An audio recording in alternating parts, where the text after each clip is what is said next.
Hello, I'm MJ Hikax with Leopold's here in Bordeaux, France.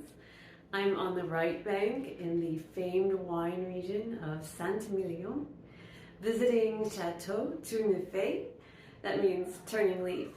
This small chateau is family run and they're transitioning to biodynamic viticulture out of regard for the environment and of course their terroir. The Merlot and the Cab Franc grapes are hand-picked and manually sorted as well. They age for 18 months in French oak. Bordeaux blends are big blends with red fruit, black fruit, quite a bit of acid as a lovely backbone to support all that flavor, as well as some velvety tannins. This is a wine you want to pair with a bigger, bolder flavored dish such as red meat or vegetable-based sauces. We think you're going to enjoy. Salut! Thank you for joining us for tonight's Cooking with the Cap Times. We are here on this snowy day. You're probably joining us from your couch, safe in your warm, cozy living room. Some people did come to join us out in the snow. We're very glad to have some Cap Times members and friends here. So our chef tonight is Pip Freeman from Meat People Butcher. We're very excited for the steak and beets he's going to make. But before I pass it over to them, I did want to thank our sponsors that make this series possible. First of all, I want to thank Kesnick's. That's where we are right now. Kesnick's is where you can shop like a chef. You can get all of your kitchen needs here. Trust me, everything is here. And then I'd also like to thank our sponsor, Leopold's. They are our wine pairing sponsor. So every month they pick out a wine that's perfectly paired to go with this dish that we're making tonight. And our guests get to drink it and pair it with the dish. And then one lucky viewer will get to take home a bottle of this wine. So the way to win is to ask questions throughout. We'll get them answered. We'll have the chef answer them. And then we'll pick one winner at the end who can go to Leopold's and get a bottle of this wine for themselves. So that's your motivation to ask some questions. So thank you again to everyone who's here. If you would like to join us in person next time, the way to do that is to become a Cap Times member. And you can do that by giving any amount at membership.captimes.com. When you're a member, you're supporting our newsroom, events like this, all the things we do in Madison. And you also get perks like eating steak and drinking wine. What's to lose? Okay, so without further ado, I'm going to pass it over to Chef Freeman and to Lindsay. All right. So come on over here. Right. Let's do this thing. Where do you want me? Anywhere. Here. Right here in front of the cameras. I think Great. it's good. So welcome. Thank you so Thanks. much for being here. My pleasure. Thank you for letting me pull you back into chefdom. I'm not a chef. Oh yeah. I should warn everybody. There's been a huge mistake. I'm a butcher. I'm not a chef. Yeah. But I was a Tell chef yourself. for 20 years, so Yeah. we'll be fine. I think we'll be all right. So I wanted to know just one of the reasons that I asked you to do this is not only because I love Meat People Butcher, which is amazing on the East Side, great butcher shop that you've Thank done in your you. life, but also because you're already doing recipes. So I feel like you're Right. already doing that translation step, for our wonderful home cooks that watch this series, for people like me who want to become better cooks, who want to learn. So why did you choose this specific recipe to demo tonight? A few reasons. I've been doing a version of this beet recipe for a long, long time, 10 years. The basic thing started at a restaurant I worked in Brooklyn called The Grocery, which was a very cool, very small, farm-to-table, hip. It was in Brooklyn, so of course it was hip. And it was this very cool dish that it was served with goat cheese ravioli. But I've been making it, I always thought it would be awesome with steak because beets and meat go well together. Yes. And then steak, I watched almost all the other chef videos. So, and most people, because they're kind of cooking for a crowd, they're coming in doing I know that it's kind of tough to cook meat from raw. We might all see how tough it is. I think I'm gonna be fine. Okay. But I figured it'd be kind of fun to do steak, and I really love basting a steak, which is a thing that many people do at home, and almost nobody does it in restaurants anymore. It's a very cool, old school way. It's a pain in the butt. I was going to say, why don't they do it? Is it because it's annoying? Because it's hard to do in mass. Okay. You'll see. I'm going to do probably 2 and 2. I got 4 kind of bigger steaks that we'll be slicing. It's hard to do much more than a couple steaks at a time because you are sitting there and you'll see how we do it. You're basting it in fat. You're constantly like swimming it. It's maybe, I think it's the best way to cook most steaks, but it's really hard to do at any scale at all. So used to be if you had, 100 cooks in an old school kitchen, you've got a line of just the steak, like saute thing. You got 5 cooks that are all cooking steak. It's fine. You can do it. Like, they're all probably sleeping in the basement and, whatever, not getting paid. So, but these days you can't do that anymore. So now it's like much more sous vide or CVAPs or like just grilled. Because you can fit how many steaks can I fit on that grill? Like a lot. How many can I do in this pan? Not as much. Maybe 2. So that's sort of what I was thinking. I also figured like we're a butcher shop, so I should do some meat probably, and I didn't want to just do like pulled pork or something. So why not? One of the things I love about the fact that you're doing this recipe is I often will I think of steak and I think of summer. Right? Mm-hmm. Because we do them outside because I have a tiny kitchen in my tiny house, which is, I love my house, but it's very small and it gets very smoky very fast, right? Yes. And so I was really excited because I love this idea too of like, learning how to do it like either a stovetop method or a stovetop oven method, where it's like an accessible way to still have steak when it looks like this outside. Right. Yeah. There is a great, and I'm not doing that today because it's not my technique, but there is a very, very good method for cooking marbled steak inside that doesn't smoke up your house and doesn't create a mess. I don't have an exhaust fan in my tiny house either, so I usually just cover up my smoke detectors and go for it anyway, but sometimes, you want to not make a big mess. So it comes from the America's Test Kitchen people, of course, and it is a technique where you need a very heavy nonstick skillet or a cast iron that's like good, like nice. And so what you do is you just salt the steak, put it in cold. You start it in a cold pan, which goes against 20 years of cooking that I've done. It seems crazy. It seems like it's not going to work. You crank it up. You'll have to find the recipe to really see all the details because it's very precise of like how long you're doing it. You flip it constantly every 2 minutes. You set a little timer. It works so great. It's a really good way to do wintertime steak without smoking up your house. So that's me plugging somebody else's recipe. Mine's good too, but mine's a little bit more messy. I'm gonna do this a little out of order because the beet dish takes, you all saw the recipe, it takes about 90 minutes. Obviously I pre-cooked that because we're not gonna sit there and watch beets, basically watch grass grow. So I'm gonna salt the meat first. Salting steak, salting all meat, there's some. Well, I guess I should start with what steak we're doing. Yes. I've got plenty to talk about with the steak. I looked it up to try to figure out, okay, like how do we define what a Delmonico steak is? Like how do you define Good question. Yeah. So we define it as it's from the chuck, but it's the ribeye muscles going into the shoulder. So the whole ribeye essentially goes. So yeah, you're talking like right up in here, along the spine, at the top of the ribs. It's like a bunch of these muscles are the exact same muscles that are in a ribeye, especially on that bigger decal end, like when you get a really big ribeye. Okay. That I think is like, you start to lose a little tenderness because you also get a ton more flavor. So that's why we really love Delmonicos, because it is about half the price of a ribeye, but you get all of that flavor and they look beautiful. It's also a really nice roast because it's about, yay big and roasts really nicely. So we sell them as roasts and as steaks. These are from Seven Seeds Organic Farm, and one of our main farms. We get pork and beef from them, and sometimes chickens. Where are they located? Spring Green, or farm country in and around Spring Green. I never know what tiny little hamlet they're actually from. It's a beautiful farm. They've been there for 7 generations. This beef is grass fed and grass finished, which does make a difference. It means it's pretty different beef than if you have grass fed, finished on a little bit of grain. You get a little more marbling that way, but also like this, I think, tastes a little bit more like grass and like the land, and so it's a very different thing. We really we do a little bit of both in our shop, like a little bit of grass finished and a little bit of grain finished. I really like both of them. I think that probably for the world and Mother Earth, the grass finished stuff is the direction we should be heading towards, because it's definitely a little bit more sustainable. Definitely, there's a lot. I could talk about that forever, but we don't need to go that deep. Seven Seeds is a beautiful farm, very thoughtful. It's all integrated and just gorgeous. So that's why I actually had both choices, but I thought this is pretty fun to talk about.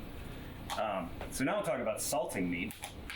There's two ways you could go. You can pre-salt almost anything you're cooking about 24 hours in advance, and that's really great. It sucks all the salt up, and then like it gets all the way into the middle of it. Or you can do it about somewhere within the hour before that you're doing it, or even right before. Either way works, but if you're going to do it way beforehand, you should go almost a whole day before. Yeah. I don't exactly know the science for that, but with whole roast chicken, I will do anywhere from like 24, 48. Like I'll do. Right, and that's in a brine type of situation. That's definitely the way to go. Yeah. I almost put sugar on that, so I'm glad that I can stop myself. They look very similar. One's sparkling though. This doesn't need any sugar, goodness. so yeah. I salt liberally. I think, yeah. I mean, if there's a lot of meat here, so it looks like there's a ton of salt on the outside, but for actual like, you know, salt to meat ratio, it's not that much. Whenever I was like training cooks, especially cooks who were like pretty new to cooking meat, it was always like, oh, I'm doing this. Like, no, fistful. Just do it. Like We're gonna be here all day. Yeah, exactly. Like, so we'll let that hang out for a while. And we'll get into the beet dish. Again, I pre-made beets, so I'm just gonna kind of show how we start it, and then I'll actually cook the beets. I was surprised that you thought there would be that a lot of left. This is like the amount of beets that I would eat just myself. Oh yeah, You know. I mean, sure, but I it's, like beets. you know, yeah. It's a pretty rich dish, though. I mean, it gets cooked down with a lot of wine and vinegar and sugar. Sure. That one does get sugar. So the way that I start this, I'm going to start this over here just to. Now, do I remember how this actually is going to go? Right. And I pre-cut some onions because also you don't need to see me sitting here cutting onions. I do need to cut a little bit of garlic, but. So this dish is based on. It starts with a gastrique, which is a sauce slash. I guess it's a sauce that you start. It's basically sugar and vinegar with aromatics and lots of other stuff going on. But it's a way to eat to add a lot of depth to something and also some sweetness without just making it purely sweet. What's the difference between a gastrique and a shrub? Ooh, interesting. A shrub is. They're actually pretty similar, but shrub is drinkable. I think that's the main. Gastrique? Yeah. No, like you reduce a gastrique a little bit, and so it's a little syrupier. But actually, they are very similar. I would say the definition is probably about the same. Almost the same. All right. You just wouldn't put a gastrique in a cocktail unless maybe you're a real mixologist type, and maybe you'll see that on a cocktail menu sometime soon. All right. So while I'm going to be peeling these beets, but the first step is always get some onions and garlic, sautéing pretty lightly with a little bit of salt. Not enough to get to know this burner, so. I feel like sometimes, depending on how high I've got it, my garlic likes to burn. Would you add a little water to prevent that? Nope, because we're not going to saute it for that long. Okay. We're really just sweating it a tiny bit, and then we're adding sugar to make a little, like not a caramel, but we're just going to add a little bit of sugar to it. So I actually usually add these both at the same time because we're really not going for very long. Okay. Normally you'd start with your onions first and then do your garlic. So I'm just going to try to get that. I'm going to get impatient, so I'm going to turn it up. Sweat it a little bit because, and again, this is like the display model, so it's not going to be the exact way that I do it. But so you saute for a little while, and while that's happening, because it takes kind of a long time, I should probably grab a less pretty cutting board for doing beets because I don't want to stay in this nice. Yeah, I'm about to cut a bunch of beets, so let's do. One thing I've noticed with my cutting boards is that they're starting to split, which I just think means I don't oil them enough. Yeah, but they also just will eventually. Really? There's nothing I can do anyway? I mean, if you have a very old one that's like a solid block of wood, then it'll be okay. But these are like, it's a bunch of planks that are glued together, so they're like inevitably a weird squash, and you're like cutting a weird squash or something, and you just split. They're gonna split. That's just kind of how it is.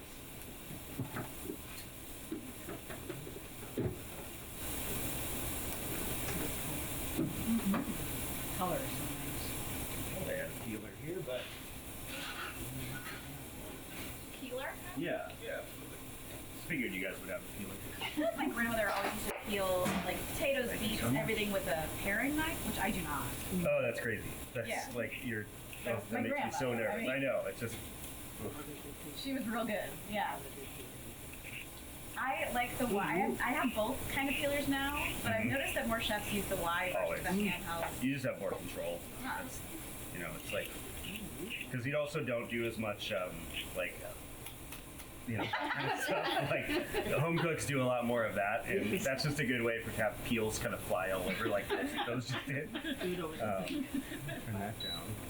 So that's pretty good. So I'm gonna get the sugar going. So this is the part that's you don't do a lot in a lot of other recipes, like have onions and garlic and then just dump a bunch of sugar in there, and it's kind of a lot. This is a technique thing, guys. This is a technique thing. This is the gastrique. So, and this takes a little while. So when I'm doing this recipe, I'll start this and then start dealing with the beets, just to make it kind of more efficient, because otherwise you're just going to be sitting there waiting forever. You've got all your mise en place and you're all ready, but then you're just kind of standing around. I think this will be enough. I love that we're going from having a vegan chef in January to having you do steaks this month, but also I noticed in your bio that you used to be vegan? I was for 8 years. Yeah. Way before it was cool. Way. I mean, 98 to whatever, 2006, so way before it was cool. Before no models were vegan, no celebrities were vegan. High school, college, like how? Just had gone to college. Okay. So, yeah, I was vegan for 8 years. I was also pretty punk, so it's not like I was eating at nice restaurants or anything. No, still 8 years is a long time.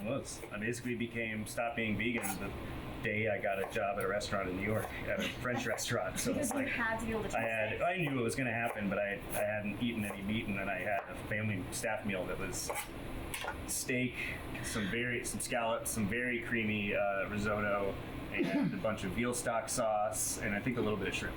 Did your body just kill you? Like I was like, it's great. This tastes awesome. Yeah. Yeah, and then I was like a semi-vegetarian except for at work for 6 months afterwards because I didn't know what to eat that wasn't vegan. I spent my whole early 20s just eating falafel all the time.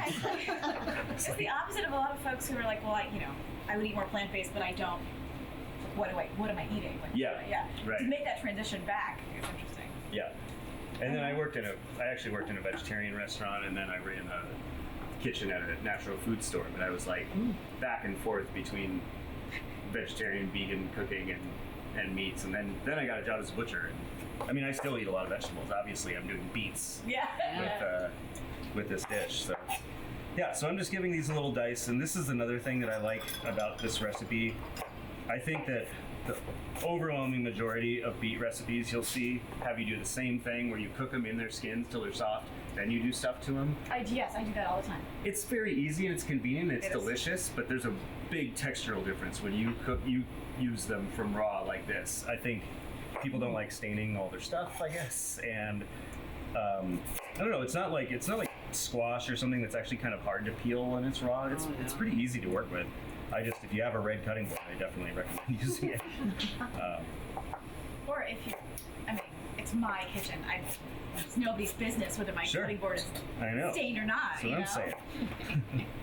I also do pickled beets a little differently, where I pickle them from raw like this too, instead of most pickled beet recipes. And they have that. I mean, I really love pickled beets. I love cooked beets that are kind of soft like that. But this has like both a crunch and still like softness that I just think you're kind of missing. It's a cool texture for a vegetable. Nice. All right, so we get a lot of beets in our CSI. This is gonna be great. Yeah, I mean this uses a lot, and this is another cool thing about this recipe is that it's good in it's good as like just on meat obviously, but it's also good as like you could build a borscht out of this recipe really easily. Like add some cabbage and stock and a little bit of meat, and you have borscht almost instantly. It'll be a little sweeter, but kind of in a nice way. So this, we have a gastrique, we have a pre-caramel caramel. So it's not getting any color, as you can see that. I go till it's melted and all like a syrup, and then pretty much it's time to go. So I'm gonna do that garlic caramel, don't you love? Pretty much, it's a garlic caramel. And then throw your beets in. I want to just remind everyone who's watching at home to, if you have any questions for the chef throughout this process, please leave them in the Zoom and we'll get those answered. And again, the person who asks the best question will get to bring home a bottle of wine. So Get to it. It's a good Ask wine. away. I know a lot about meat. I swear. Okay, we already have a question, so that got him going. Nancy wants to know, how do you like the induction burger? Ooh, that's a good question. It's pretty much all we have at our shop, and I do a fairly wild amount of cooking, even though I decided I wasn't going to be a chef anymore. We started with 2, and now we have 4, and we just keep adding it, and I like them a lot. I mean, you get a lot done. There's no heat output, which is really nice. There's like no extra gases or anything, so we don't have a range hood, so there's only so much we can do. And I do 60 lunch portions every week and a bunch of pop-ups, and all of it is on induction, so I like them just fine. There's stuff I can't do, so if I had it at home, but it's really not that different. A lot of people will bring up, oh, you can't use a wok with it. For one, how often are you really using a wok inside? And for another, you just get an outdoor wok burner, and then it's a lot hotter and a lot better. So Can you put cast iron on it?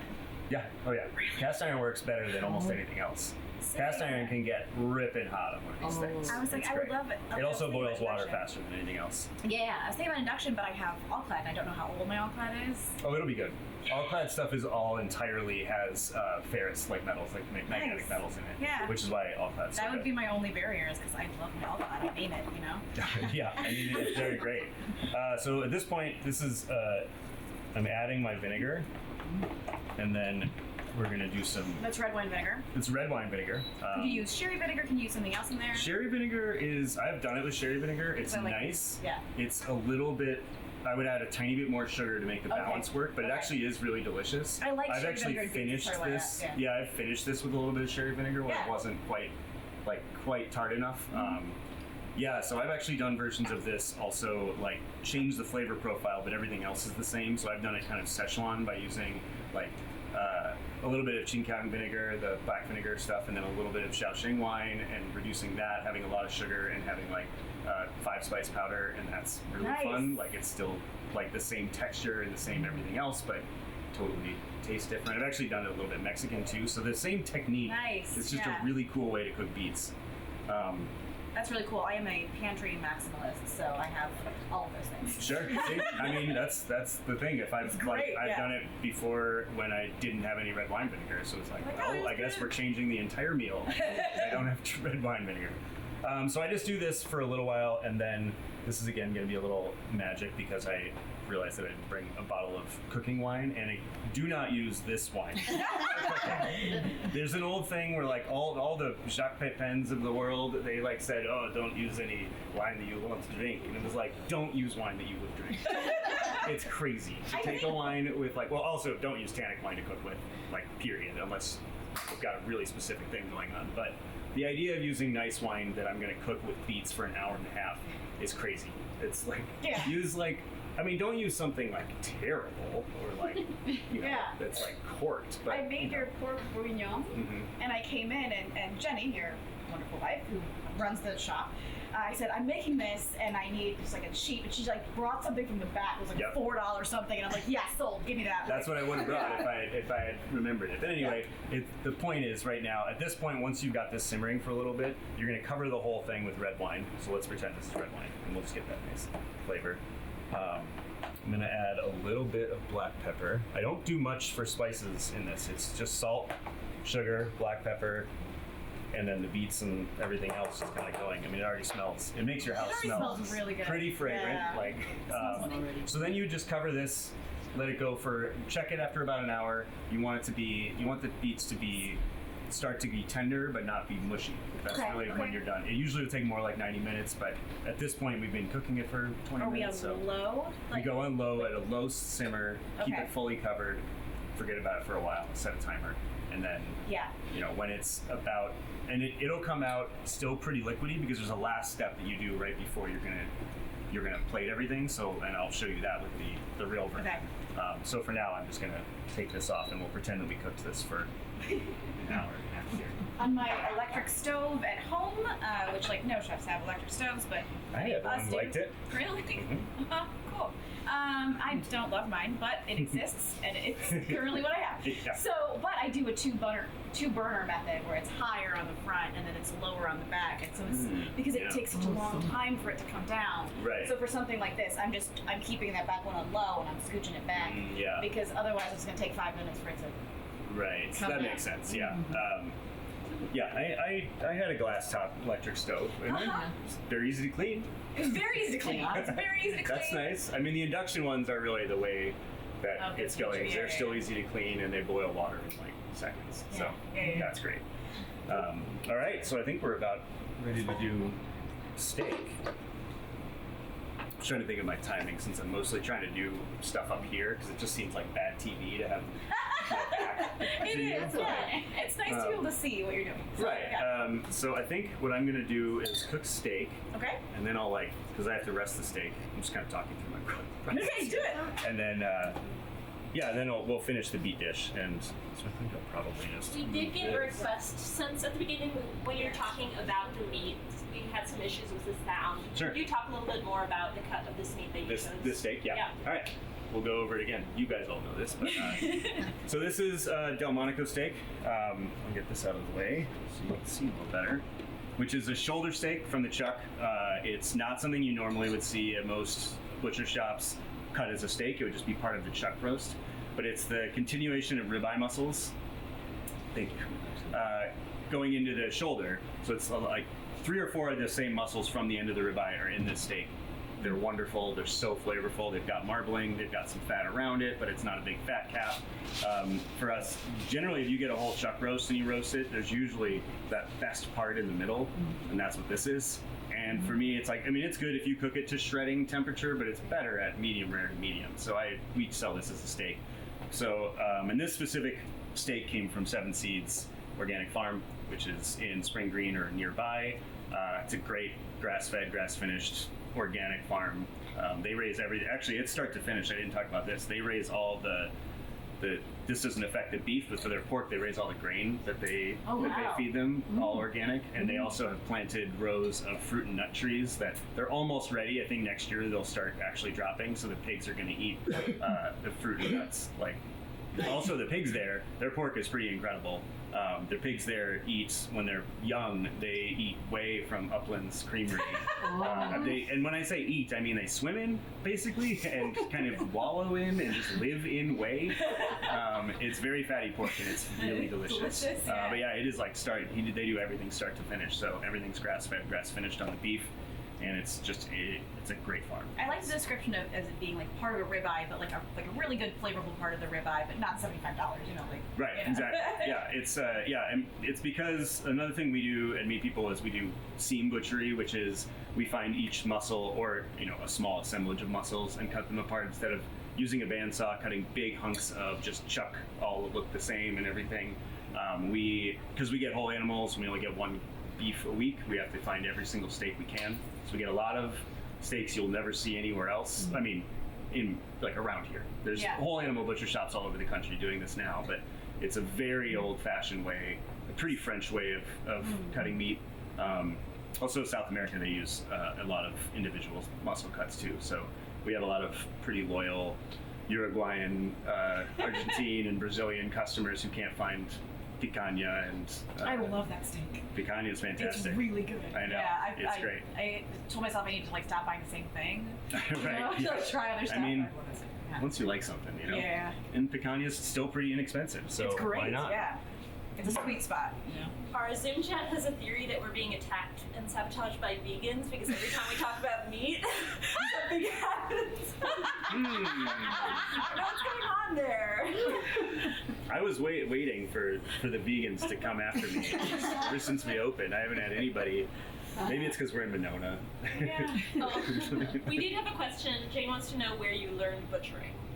So I got a job at a butcher shop in New York called the Meat Hook, which was it's a fantastic shop. It's so cool. They were pretty pioneering on whole animal butchery in America. They were one of the first to do it, and the guys who started it, Ben and Brent, kind of had to learn how to do it and like teach themselves how to do it, because there wasn't a school you could go to. The butchery schools are all about working at meat plants, so it's like taking big whole animals and working fast and getting as much money out of them as you can. So they really right away started with an ethos of grass-fed, grass-finished, and having everything be pastured and local, which in New York was easier than you'd think it'd be. It was the farm we got most of the stuff from there was only an hour and a half away, which is, I guess, hour and a half on a good day. New York. You are leaving New York, Yeah, so yeah. but that's the same as spring green is from here, so it's pretty impressive. But yeah, I just got burned out on restaurants. I owned a restaurant for a couple of years, and it is very difficult, and so I was a little burned out. And a friend worked there and asked if I knew anybody who wanted to be a butcher, and I said, I want to be a butcher. Yes. I want to be. That sounds like a lot of fun. Yeah. And you're done with work at 8 o'clock. That's Yeah. amazing. So yeah, it's a great shop if you're ever in New York. Even it's kind of weird to go to a butcher shop when you're traveling or a tourist, but it's definitely worth it. It's a very cool place. Yeah, awesome. All right, let's get this pan hot and let's All right, cook let's some do it. steak. I'm gonna go. I should see how hot this gets. What's the top? Okay. And we have one question from an audience member. Yeah, I actually have 2 questions, but one is at Meet People, how often do you do lunch specials? Every Every day? every Thursday. Every day. Yeah. Every Thursday they do lunch specials at Meet People. That's Yes. the question. We did it originally as I guess I needed to flex the chef muscles a tiny bit, and it was a way to like showcase deli meats we were making and just use anything that like people weren't quite buying. And it was like, we want you to be able to see what this is like.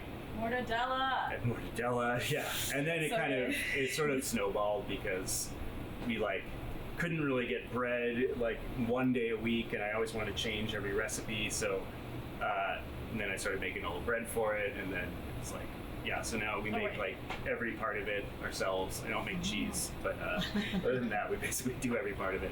And we have like, we don't really have a kitchen. I have 4 induction burners and a very small convection oven, so I could only handle 1 day a week, plus occasional pop-ups at the Musket Lounge 2 doors down. There. Wow. Yeah. Any other question? Oh yeah. Yeah, 2 what questions. brought you to Madison? I grew up in Oconomowoc, and so lived in Minneapolis for like 8 years, pretty much the time I was vegan, start to finish, just vegan in Minneapolis, and then moved to New York, lived there for 10 years, and New York is crazy and impossible to live in. So when I was leaving, I wanted to be closer to friends and family, and I had that in both Wisconsin and in Minnesota, and so I wanted to be in a place that was still a city and still had a food culture, still had restaurants, so I would have a place to work, but was not New York, and that's like almost perfectly describes Madison. So it is so not New York in all the best ways. Like, yeah. And occasionally, when it's very late at night and I want some incredible like whatever food from Indonesia or something, then I'm like, oh, this is so not New York. But other than that, that's very rare. So Yeah, that's otherwise, like one of my few complaints. It's like, oh man, I am a late night eater, and there's like nothing. Miami? We were just in Miami. Everything's open super late. Yeah. I'm like, this is great. It's I know. 11 p.m. I want to eat something. Like, Yeah. this is great. as a person who worked in restaurants, I was pretty glad that nothing was open late. It's valid. It's totally valid. I Like, completely understand. yeah, I mean, it was pretty nice to be in a place where you could always get food, and always get good food. Prepared by someone not you. Yeah, prepared by somebody, not me. All right, so I've been getting this hot-ish. Again, don't know this burner, so I'm gonna give it a second. I just put a very small amount of fat in at the beginning. You'll see Canola that. oil? Yes, it's just neutral oil. Okay. I would also often use. There's my fats. Be right back. I'm not putting a lot of fat in there now. I will in a minute. You made a note in the recipe about that, and so you can talk about why. Yeah, so, well, you'll see why in a minute. This technique is about, one of the difficulties when you're cooking in a pan and not like in an oven is that you're only getting heat from one side. So there used to be this adage about steak where you don't flip your steak very much. That's nonsense. There's nothing to that. The more you flip it, the more evenly you're cooking it because heat's only coming from one direction. So the more that you flip it, the more you're having heat coming basically to like more like an oven going through. And with basting, it's actually working at a pretty nice you're sort of getting both things because the fat's hot from the pan, so and then you're splashing that on top. So you're actually, while you're searing the bottom, you're still getting cooking from the top. So you get a really nice even cook, and you're bathing it in, usually it's just butter. I use beef tallow for a lot because I own a whole animal butcher shop, and every cow comes with about this much beef tallow. So much beef tallow. And also beef tallow doesn't burn at nearly the temperature that butter does. So for this recipe, I finish it with a little bit of butter, but most of the cooking is with beef tallow because you get a little bit of the browning is nice, but black butter isn't that great, and it's a really subtle difference. But for me, I'm like, I got plenty of beef tallow around, so why not use it? I did check, and grocery stores do sell it. I found it at Woodman's, I found it at Metcalfe's. If you're not close to, but ours is much cheaper than theirs and much better. Carol was wondering if you need to bring the meat to room temp or if you just take it straight out of the fridge. I like bringing it as close to room temp as you can. You can do it straight out of the fridge. It is a little tougher to control temperature while you're cooking it. It's nice to bring it a little bit closer. Like I have a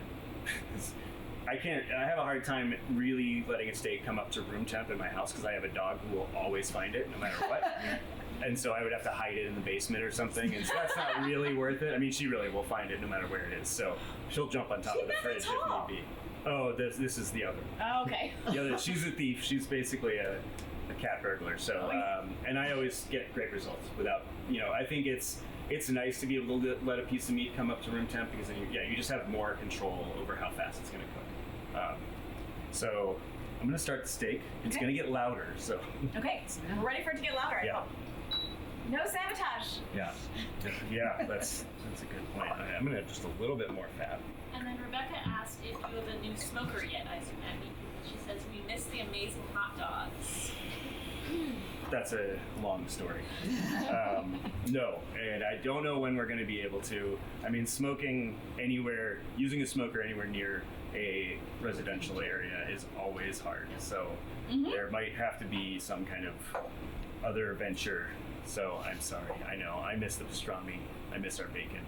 I miss our smoked sausages. I miss all of it. My house over there. So we're eating a lot more non-smoked pork belly now. Probably next recipe I'll use some pork belly, so sign up for our newsletter. Anyway, here we go. It'll get loud now. All right. I'm going to do all of them because I think I can make it work. So you want it pretty hot when you go in. And this is where it's like, it's kind of smoky. It's like, it's going to smell like meat in your house. So you're going to do an initial sear on one side. Let's just go all the way. Why not? And I did kind of thicker steaks. I like doing, what did I just do? 2.5-ish? Like 2? Yeah, it's probably, we went for about a 14-ounce, or no, about a 12-ounce, portion. Sure. So these, unless you're a real, really like to go for it, I usually like about 6 to 8 ounces, but I really like cooking a steak for 2 or more because you get a lot more of that medium rare interior. You still get some nice crust. It's also just easier. Like you're only having to deal with one steak for the 2, or like something like a picanha, which is a big, beautiful sirloin cut that's usually a big triangle like that big. You cook that whole thing on the grill and you cut it for your whole family. Everybody gets a little bit of medium rare, but there's a little triangle part that can be a little bit more cooked if you want. So I'm a big believer in just like cook a big steak, for everybody. Slice it up, and instead of everybody eat, and also, I mean, I can't eat 12 ounces, 16 ounces of beef at a time. I think people assume the butcher shop owner, I'm just going to eat huge steaks all the time. It's like I eat like 4 ounces of meat for dinner usually. So I eat small amounts of meat all day, and then for dinner, not that much. I love that. So pan's getting a little dry. This will happen sometimes, especially with neutral oils. You want there to be a nice slick, just so that you have more contact, like surface contact with the meat. So anything that's not touching something is not really going to get seared or cooked. So that's why you use fat in a pan. The only other way to do it is to press it, but you don't want to press meat for very long. You start to get juices coming out of it. So using a little bit more fat is a good way to do it. I mean, that's why grilling is great for steak, because the whole thing is it's just hot air, convection. So, but we're using conduction right now, so you actually need contact. But I'm getting a good sear, and I think I'm going to start basting. I'm thinking about adding a little bit more fat if it's starting to get dry. This is something I don't see in recipes. As someone who reads a lot of recipes, I don't see that. It's a good tip, though. Right. In middle of the recipe, fixes are the thing that recipe writers leave out, and then a professional cook is knows to do it and doesn't even think to write it. Yeah. Which is the thing I was concerned about when I first started writing recipes for the newsletter, because chefs aren't really good at writing recipes for civilians. Correct. You write cookbooks. You know all about that. And so they leave out so much. I'm going to give a little away about my friend. I'm not going to give the recipe away about Sean Farr's biscuit recipe at Mitmark. It's the ratios, you're reading your ratios and you're doing all that. That's fine, whatever. And then for the instructions, it just says biscuit method. It's what is that? I mean, I made biscuits, but what is your biscuit method? It's a technical challenge of the bake-off. Yeah, it is. Yeah, absolutely. It's Paul Hollywood wrote it. I guess Sean Farr's mess is Paul Hollywood. He's got 3 guys, so yeah. All right, here we go. We're basting now. So. Okay, basting. That's not enough fat. I'm basting 4 things. It's kind of wild how much you're adding, but not all of this is going to be eaten. You're not eating every bit of it, What you're doing is, you get it bigger. You want a nice big spoon. That's a nice spoon. It's kind of tough with induction because luckily this one doesn't scream at me all the time. I'm going to come your other side later. Yeah. Because what you're doing is you need to keep the pan hot. And you need to stop hitting that button. You want to keep the fat hot while you're doing this, and you're tipping the pan up to get the fat in one place. So you're losing contact a little bit with the surface, which means with this kind of a burner, you're going to have to be doing a little bit more back and forth. If you have a gas burner, you're going to keep having that heat. But it works. I've done it plenty of times at the butcher shop. So, and you got to see this, You really want a little lake of it, and here's why. You're doing this, and you're just constantly taking that hot fat and pouring it over, and you don't have to do it 100% of the time, so that's why it's kind of nice after you baste everything a couple times, let it come down and let the pan get hot. And then it smells really good here, you guys. I mean, we're cooking beef and beef. We are. So. Fun fact, this is also the J. Kenji perfect fried egg method. Oh, you baste, that's right. Yeah. Yeah, it's a lot of fat. And I was like, okay. Yeah. And I tried it and I was like, all right, okay, fine, that's delicious. I mean, a basted egg is also wonderful. The basted egg, like a really good beef fried egg. With the beef? No, he probably uses butter, yes. Yeah. Oh, with the egg? Yeah. He uses, I think it's olive oil and butter. Oh, yeah. Both. Okay. Yeah. Beef, I would say for beef tallow, for an egg, I use lard for eggs, beef lard. Beef tallow is just a touch too much for I used to think I was like, oh no, leaf lard. I was writing about it and I was like, I'm going to put it on my baked goods. And I did make some cookies that kind of tasted like pork. And you maybe got sold some not quite pure leaf lard. Cool. Like, I don't think that, and it was a little sad though. It was a really sad though. Well, some people are a little unscrupulous about what they call leaf lard. I got it at a farmer's market in Warsaw. Well, I'm not saying, but I'm saying. A little bit of you want, because there's only, there's this much leaf lard on a pig.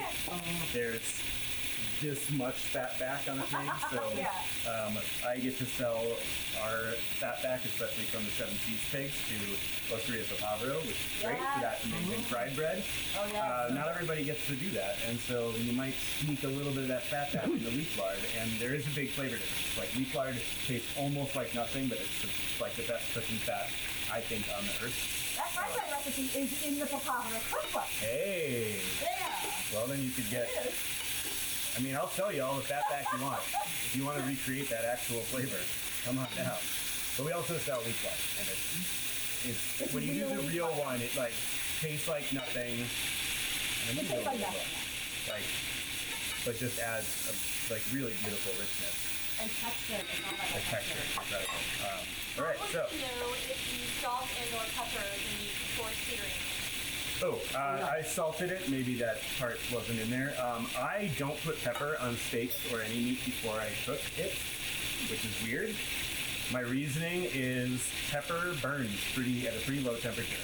So for steak, I finish with pepper. I put it on while it's hot and just let it kind of bloom a little bit. I just found I've gotten very peppery, like a overcooked, like kind of too charred steak au poivre, and it's like got that acrid, like not like this really bitter flavor, and it doesn't really. It's not like the pepper is getting into the meat through cooking it. You know, it's not going to actually get deep in there. You would have to do a really long marinade or something with that. So yeah, I finished with pepper instead. Are you cooking this differently at all because it's grass finished? No, although I might take these. All right. Grass finish is usually what, a little bit leaner? It's a little leaner, yeah. I mean, there's no problem with the lack of fat in this recipe, so this is a good way to cook a nice lean piece of meat. Because there's some, you know, like that technique I talked about earlier relies on marbling. You need a very marbled steak. You need like a strip or a ribeye, generally, or a Denver steak from our case. That's nicely marbled because you need fat to actually like do the cooking. But for this, you definitely could cook like a sirloin or picanha or really anything in this style. I didn't say when I was doing it, but I flipped this because I was getting a nice sear on that side. I'm going to go ahead and temp. We can talk about temperatures and when to put it. Oh, and we should talk about temperature. Yeah. There's some. Is that older than I thought? No. Yeah. All right. We're coming along here, so I'm actually going to turn it down a little bit. Kind of nice. It was about 83? It was 85, so yeah, we're getting there, and actually that's a great temperature to see because I'm getting searing, but I'm not there. If I was only this well seared and I was like, it's like 115, I'd be like, well, at home what I would do is pull it out and then get my wok really hot and like finish the sear in like at 1200 degrees. But here I'd be like, well, we're gonna have medium well steak. But that's not the case because this is going great. So I gave it a little bit of time. We can talk about steak temperature. Before we get to that, I'd like to know what's the difference between lard and beef tallow, and how do you use them? Great. I have a lot to say about that. So, there's leaf lard, there's beef tallow, there's suet, there's duck fat, there's salt, there's, whatever. But we'll make it more simple. Okay. So lard is the general term for pork fat, any rendered pork fat that you get.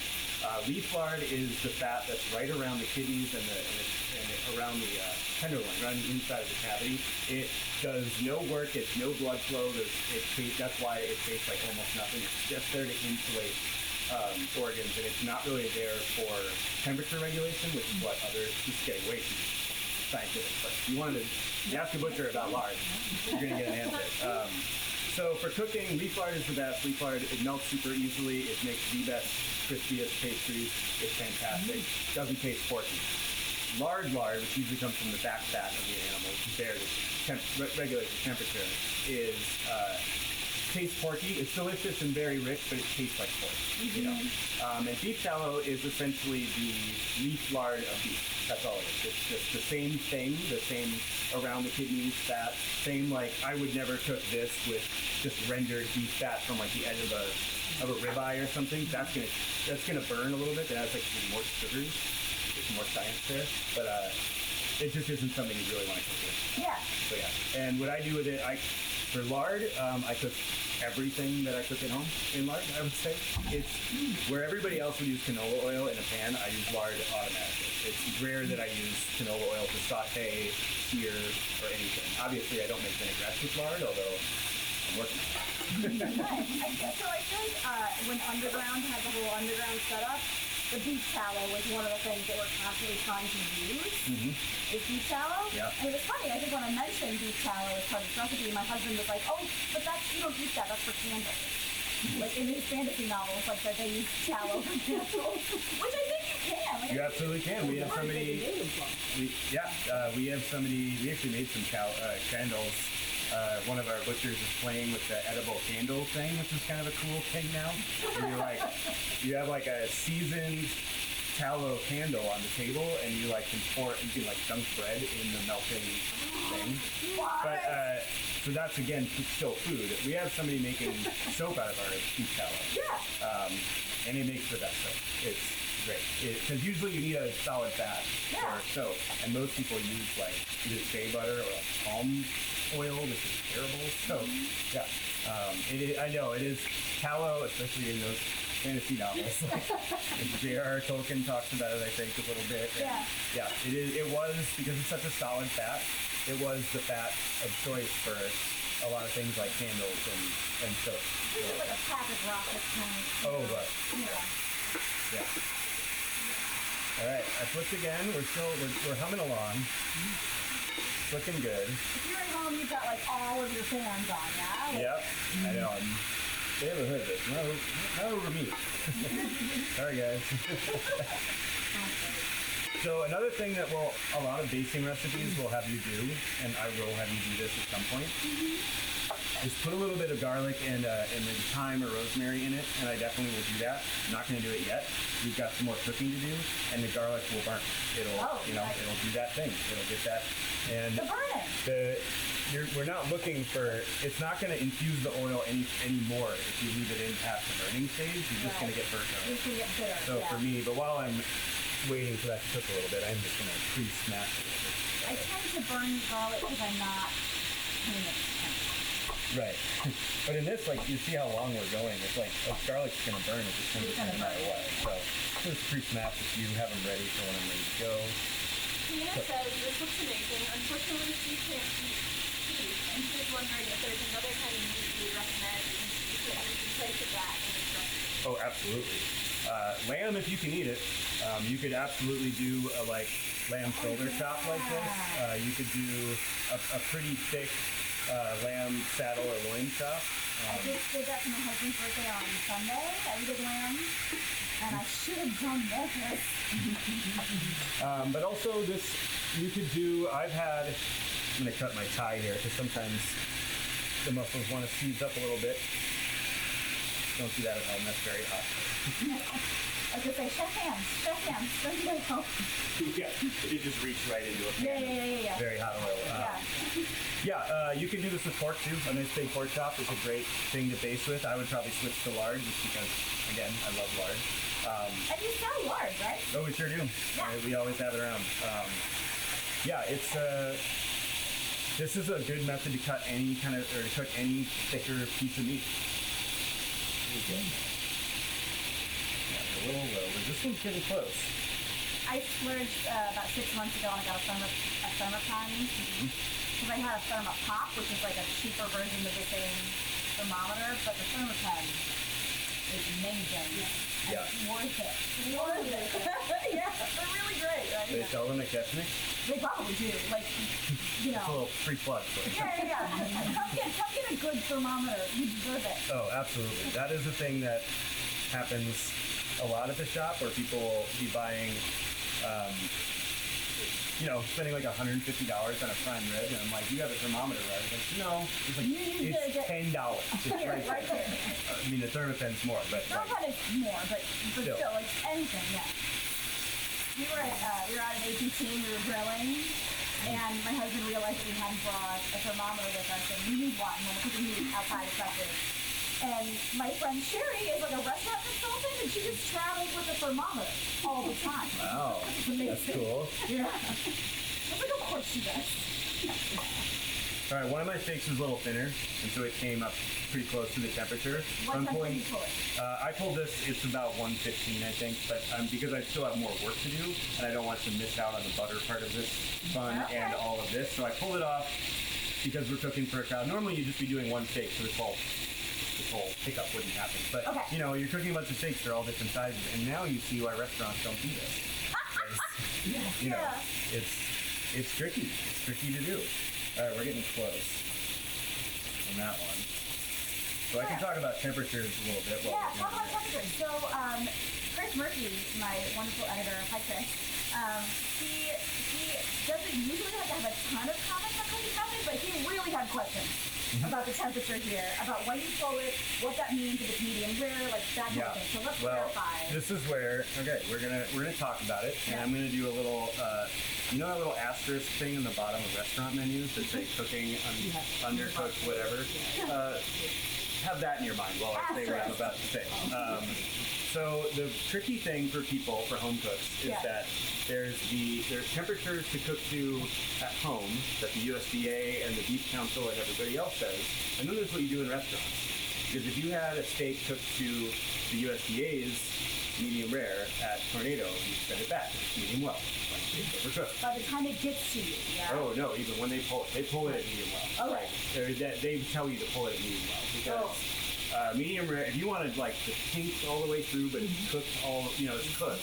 Nothing's raw, but it's still cooked. I pull it about 125. It'll carry over to about 130. If you know that USDA thing, that's much higher than what they say. But it's because of an abundance of caution, and because a lot of the meat in this country is very low quality, and the animals that produce it live a pretty lousy life, and they're all pretty confined, and so they're much more likely to have some of the bad bugs that you want to kill with high that you want to kill, and so they go for the overabundance of caution. And the other thing about it, and this is like, again, I'm getting a little sciencey, but a big part of trying to actually kill anything that's in there is about time and temperature. So if it stays at 125 for 10 minutes or something like that, you're going to kill everything. Obviously, you're not going to do that, but like if you sous vide a steak at 125, everything is dead. So it's all about like if you've been cooking to the USDA's recommended temperature and been a little bit disappointed, like I always overcook my steaks. That's why. That's because restaurants just do it. There's two systems essentially, and they all kind of agree that that's fine. So yeah, and it's tough because I wanted to make like a little guide, a little refrigerator magnet that's the real restaurant cooking temperatures, but then it's like, then we have to like cover our butts about it. Okay, fine. So related to that, Mona wants to know what temps are you cooking these today? I'm gonna do a little range, but 125, I'm gonna pull them. These carry over pretty well because that fat is still kind of sizzling on top of it. Usually takes a pretty big steak will carry over like 10 degrees, 5 to 10 degrees. These will carry over something close to that. So I'm gonna pull some like medium rares and some mediums. I like a Delmonico at both. These are cooking at very different times. So, but I think I'm about ready. What temps are you getting right now? I am at, this one's 106. This one, actually this is happening because of the nature of this steak and being a few different muscles, and with a little bit of fat on the inside. The fat conducts the heat a little faster than the muscles do. So they're just cooking a little bit different time, but once we're at about 100 to 110, that's when I'll start doing this last part. Yes, question. Yeah, if cows are stressed, does that affect the quality of the meat? It affects Cows flavor, are yes. stressed. The question is, if cows are stressed, does it affect the quality of the meat? It does. It adds definitely a sourness. It can also affect the tenderness in a weird way. It can actually, once it hangs, usually beef will hang for a little while after it's killed and drained and cooled. The stress hormones can actually affect tenderness, but not in it'll get kind of mushy sometimes after a while. The cow doesn't have to be stressed the whole life, but if there's it's key in that last in the slaughter part. Are you familiar with Temple Granny? Yes, I am. And her approach to respecting what we eat and being humane with cows to the slaughterhouse. Yeah, and it's very nice. It's great that she's done the work that she's done because her slaughter practices are much more the norm. Then it's actually kind of an outlier to find places that for beef slaughter because her program is good for everybody. Yeah. The next wave is mobile slaughter that happens on the farm, because then you lose the stress of travel. And there needs to be more of it. Every farmer I know wants it to be a thing, and it's happening, and it should be happening more. It was in the last budget for the state of Wisconsin to have a lot more of it, and of course that got So you're saying just kind of before the slaughtering, if there's stress, that alone, it's just a few hours that can make a difference? Yeah, it's actually mostly in those few hours. There can be long-term stress effects, but for the most part, the hormones will dissipate, just like with all of us with stress. It hopefully will go down. But it's in the, because you can't, your body doesn't change a ton after you die. So you can't really get rid of that stress hormone. So our farmers are always focused on trying to keep them as unstressed as possible. So tell us what you're doing. Oh yeah, so I added butter finally. And you can already see how much darker this fat is because the butter solid just started to brown. This is why I try not to do it right away. So when you're at about what, 110? 110, yeah, somewhere in that it's the last few minutes of cooking. And you can smell, well, you at home can't smell this, but imagine butter and garlic and rosemary with a little undercurrent of beef. Right? And you've got whole pieces of rosemary. Oh yeah, you just put in big pieces because you're pulling it out. All the flavors going into the fat, so you're not going to use it to garnish. It's going to get pretty ugly. Do you want this guy in there? I think I am ready. It was almost at temperature, so we'll do that. I just want to share that Becky said this conversation that I'm sure has been life-changing. Great. He's been cooking his steaks to 145 for years and wondering why it always takes It's not your fault. It's not. It's the USDA's, I guess. I don't want to get in trouble. But I do think of 145, especially when you're doing chicken. I think of 145 is bug death. I'm like, okay, we're past bug death. yeah, nothing here can kill us anymore. Yeah, it's Which is why I'm a chicken thigh person and not a chicken breast person. right. Yeah, chicken is a tricky one because Bug death. they're not as wrong about chicken. It's like chicken. Nobody wants to eat raw chicken. Nobody wants to eat medium rare chicken.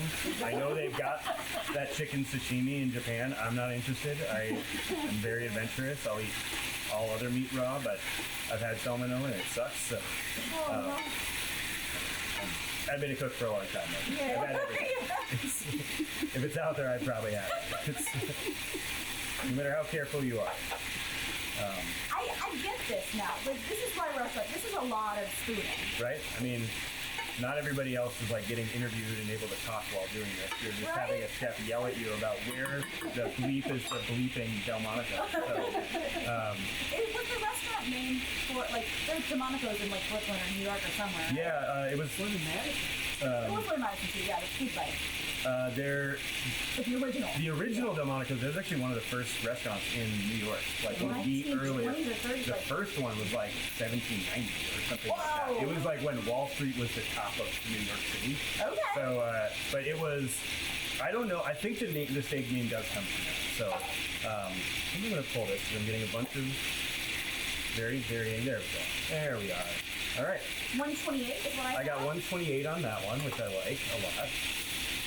Notice where you're temping it. I feel talk about where you're temping. Oh yeah, you need to temp, for one, in a couple places, especially with a multiple muscle type of a thing. And you want to temp it in the thickest part possible, because, especially with chicken and turkey and all that, I think we all know that. Part possible. Yeah, right in the middle, the part that's... Sometimes even this way.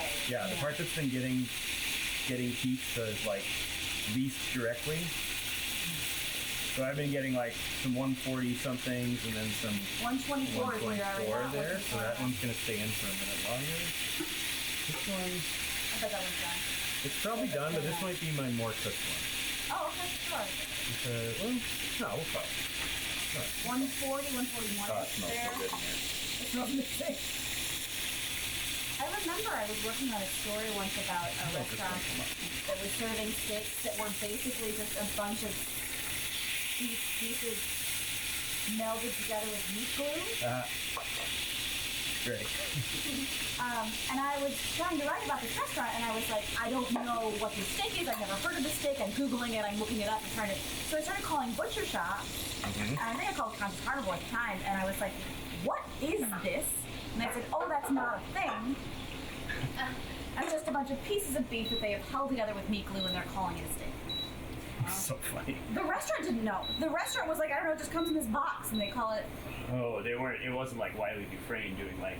No, it was doing like a cool stuff with a meat. now closed supper club in Sun Prairie that does not exist anymore. So I'm not letting anybody that's open. I want to know about this.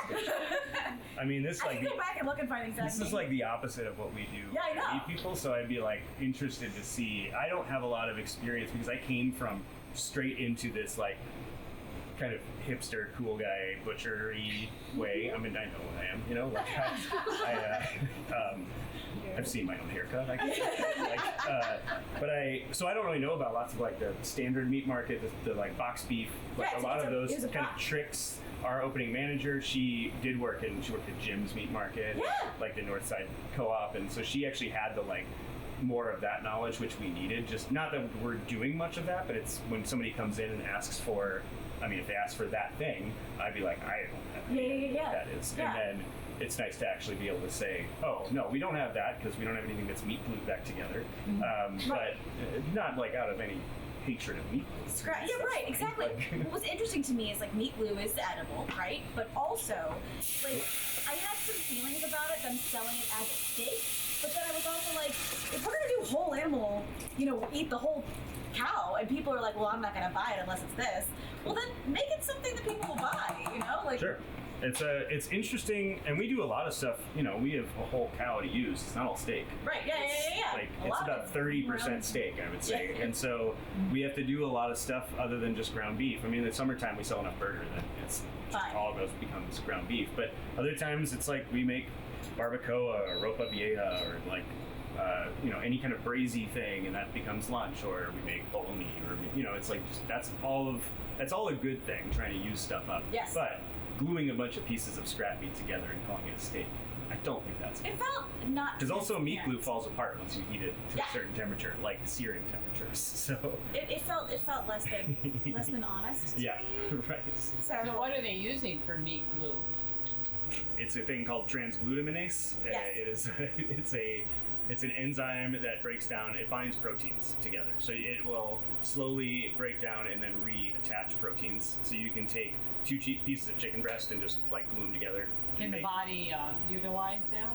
It does neither utilizes nor is hurt Breaks by it. It's just like It's it's just sort of a broken, like by the time it gets cooked and you digest it, it's just like an enzyme from anything else. Just gets, it's not bad for you. It's just, and it's mostly used in industrial cooking, and then it was used in molecular gastronomy for a while there when that was cool. So I noticed- people would make things out of other things, or like try to glue like lobster to beef or something, you know. Try to glue lobster.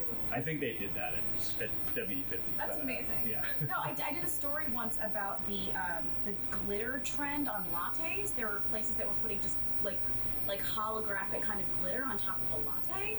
Kayla's nodding. You remember this? Yeah, it was glitter lattes. And so I called some food scientists and I was like, "Is this okay?" And they were like, "Well, it's your body can't use it, so you just sort of nothing happens, right?"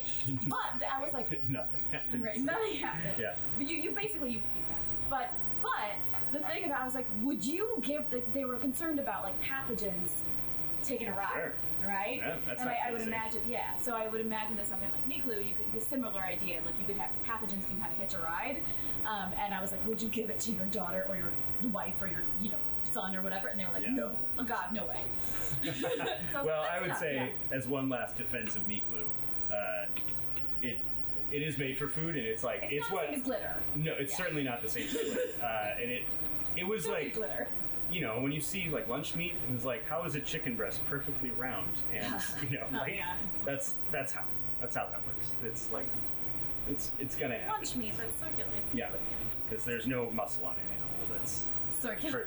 perfectly. Well, the tenderloin's pretty close. That's the closest thing we get. Anyway, now I'm finishing up the beets. So these have been cooking for 90 minutes right there. Magic. So I pulled them out, and you can see they're still pretty liquidy.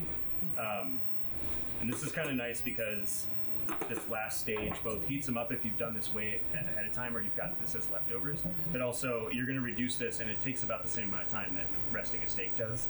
If this was a bigger piece of meat, I would definitely tent it with foil. That doesn't look that cool on camera, and it's pretty small, and we're going pretty fast, so it's not. You want to like maintain the warmth without letting it, carry over too long. But we're gonna have these nice like hot beets to pour over it in a second here. So the last thing I do, because we are going to add a little bit more butter, but most of the butter that we used earlier is still in the pan, so don't worry. Nora wants to know what kind of beets you're using. Regular old red beets, as classic. These don't have a farmer provenance. They're from Golden Produce, so but yeah, Badger flame. I would want definitely a red beet because you want a decent amount of sugar for this. It tastes a little. I tried it with golden beets once because I thought I could make a really golden version of it. Yeah. It's very pretty. Kind of golden beets taste a little bit like dirt, more than even red beets do. And so without the sugar, it didn't taste that great. It looked so cool. I put a little turmeric in there. It was so yellow, and my chef was like, "This is not that good." Nice try. Great try. Looks cool, but yeah, this one's not gonna fly. Did you know before you gave it to the chef? Yeah, well, I think I was like, I didn't plate. This wasn't one of those like I made a whole plated dish. She was like, oh my gosh. No, I was like, is this not good? I was like, yeah, it's not good, but it looks great. It looks cool. Yeah, I've got a palate. So what we're looking for here, we're gonna get these little syrupy. I'm just gonna let that. This is a technique called mounting. It is? Chris also had a question about this. Oh. And he was like, do you want to say mix or top? And I was like, no, it's not. It's more like mixing than it is like topping. But I feel like mounting with butter, you're adding fat and it's sort of emulsifying. Talk about that. Yeah, so you want to do it near the end of a simmer like this, because the butter, if you do it too early, I mean, it'll eventually kind of re-emulsify itself, but mostly it'll break into its constituent parts, the water, the solids, and the fat. And so that'll just be kind of separate little fat globules if you were doing it for a long time. At this point, we've got enough pectin and I can't remember there's another root. There's a root vegetable thing that's a nice thickener as well, whose name I can't remember, and the sugar as well will help emulsify it. So you're just trying to get the butter to emulsify in and thicken your sauce without having to add flour or roux, cornstarch, or anything like that. It is this technique, mounting butter into something, is why restaurant food tastes so good. It's the secret. It is. If you're trying to be like, why is restaurant food so much better than when I make it home? It's salt and butter. That's. All right. I mean, yes, we're very good cooks and we're good at technique and everything, but it is. I mean, if you watch this little saute pan with your pasta, I mean, not so much pasta, but kind of. The last little thing that happens. A lot of butter in December. I mean, he was like, yeah. Oh yeah. I mean, it's you just take a big thing of butter and you throw it in there and you toss it and suddenly, it's a restaurant dish. Yeah. All right, I'm just gonna taste this while I get ready to. I'm gonna say, are we getting close? We are. Yeah. So I will tell MJ to pour the wine. Yeah. Excellent. Yeah, we're just waiting for this to come down a little bit, but I will. Thank you, my dear. Our delicious wines. Any more questions before we start to finish up here? I did want to say that Dana, who asked the question about something other than beef use for this, turns out she's your aunt. Hi, Dana! I love you. Thank you for watching. Yeah, she says when she visits Madison, she wants to go to meet people. Heck yeah! We will totally go to meet people, and we can make dinner at my house. Come visit. It's very close to your house. It is very close to my house. Well, the thing with the Hanks opening next to the Muskie, I was like, oh no, it's so dangerous. Burgers. I have to go home now, because there's not food, so I have to go home and not stay at the Muskie forever. Right. Well, that's their evil plan. Yeah. Are you where the seafood place was? We are. That's actually what she's talking about. We're a couple doors down. We're 4 doors down from there. Okay. From where the seafood place. Yeah. All right. So I'm doing a little, last minute seasoning while this comes down. Just really just salt and pepper. I think the tanginess is good. I will sometimes add vinegar at the end, like I said, but we're pretty good. All right. Start slicing. Let's let's do one plate so we can show folks at home, and then you can feed the rest of these wonderful people. Great. Yeah, I might do a trick to reduce this a little bit faster. That would be great. Nice. Just the plate. I am really looking forward to this beautiful wine. These cuts me look gorgeous. There's the Maillard reaction on the outside of it. That's a lot of Maillard reaction right Maillard. there, right? A lot of Maillard. And it's pretty nicely seared.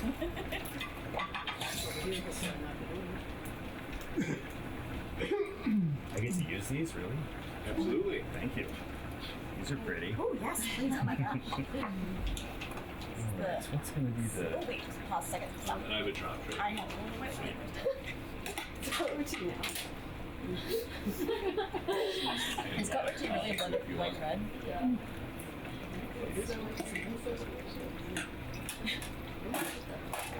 Oh yeah! Okay. Thank you. It's perfect right there. Oh, it's perfect. Remind me the grapes on this. Is have farm? Have farm and rub. Yep, exactly. Beautiful. About 60-40. Oh, nice. All right. Thank you. I love this black curranty stuff you get mixed up. Oh, yeah. They say that you can tell like a left bank from a right bank with Bordeaux, like Merlot from Cab, by like where it hits on your tongue. But I can never remember which one is which one. Doesn't really help me. For me, it's cedar and tannin. So I get more cedar in the tab. Cedar in the Cab And bigger tannin. and tannins. How do you get that on the nose with cedar? Oh, wow. All right. Yeah. You probably aren't. Yeah. That's awesome. All these like wine tricks. I feel like I lost everything I knew about wine over the quarantine part of the pandemic when we started drinking cocktails. Oh, yeah. Ooh, Right. look at the red. So I like to slice a little bit.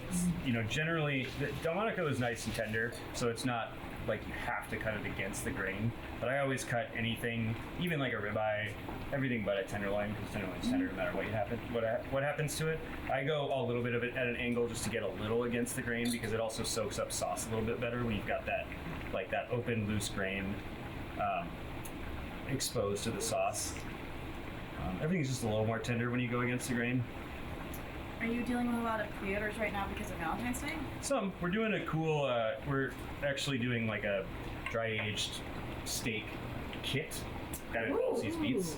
So it's like we're gonna sous vide swim the steak to like right to medium rare, have it ready, and we're gonna have pommes dauphinoise and these beets. So basically you just have to sear the steak and heat everything up, and it's like boom. So Valentine's dinner. yeah, it was kind of for the people who are like, I don't really want to go out. I don't want to not do anything. But I don't really want to have to cook a steak. Heart-shaped pizza. No. Yeah, right. Yeah, so we're doing that, and of course, we're a butcher shop, so you're legally obligated to put at least one heart-shaped ribeye in the case. It's in the contract when you open a butcher shop. Usually, like one of them will sell, but we still got to do it, you know. All right, I'm just gonna do a little. This needs a little bit of a speed up. This is a very don't do this at home technique I'm doing.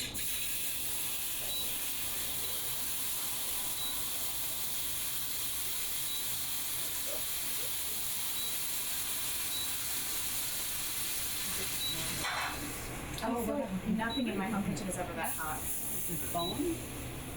I'm always afraid of that. Yeah. You know, this is a line coat trick. If your sauce isn't reducing, get another pan hot and dump it in there. Susan from Tempest did that with scallops. Like when she was doing scallops here, she did a speed up, same kind of thing where she all of a sudden she had like multiple pans and everything was going hotter and faster because it was multiple pans. Yeah. And I'm like, that's a technique. That's getting yelled at by the expediter or your chef about where the bleep is the bleeping bleep.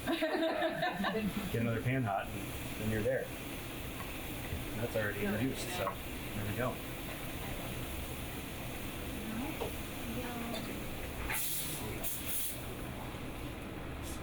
You can actually see that it changed. It got like a little more syrupy. Yeah, that's kind of what you're looking for. You've got, it's so shiny from the mix of sugar and butter. Maybe add a little bit more butter to that, but let's keep going. So, I I always want to keep a little bit of the meat peeking out. You know, I want to see that you cooked it to a nice pink, but then cover it with the beets so that you get a good amount of. This does feel very Valentine's-y. I didn't even think about that, but It really is, yeah. It's good for Valentine's Day. And you can cook the beets in advance, which is You definitely can, and do, you know, the recipe that I wrote makes enough for 2, and then leftovers for at least 1 more meal, because it's just a really nice thing to have around. Sometimes when you're like, well, I really just want to eat some kind of vegetable with my meal tonight. It's like, oh, we got those beets. Great. All right. I'm just gonna give this a tiny little pepper. There we go. Where's my mark? look at that. You know. Beautiful. Beautiful. Yay, thank you. Thank you so much to Chef Freeman for coming tonight, making this beautiful dish. It smells amazing in here. It looks beautiful. Vern is very excited to eat it. Yeah. And then I just want to thank one more time our sponsors, so Kesnick's, our kitchen sponsor, which give us this beautiful space to make the series in. Come to Kesnick's to shop like a chef to get a good thermometer. Lots of other things we talked about. You can find them here. And then thanks again to Leopold's, our wine pairing sponsor, for the beautiful wine that they picked for tonight's dish. I think our winner might be Maximilian, just because he was so affected by the temperature thing that I just want to make your day even better. You want to know why. Leopold's and pick that up. And anyone else, you can go there and buy yourself a bottle of this wine. And again, if you'd like to join us in person next time to taste this dish, taste some wine, you can do that by becoming a Cap Times member at membership.captimes.com. It's a good time. You should come. It's a really good time. And with that, thank you for joining us. Yay, thank you. Thanks. Thank you.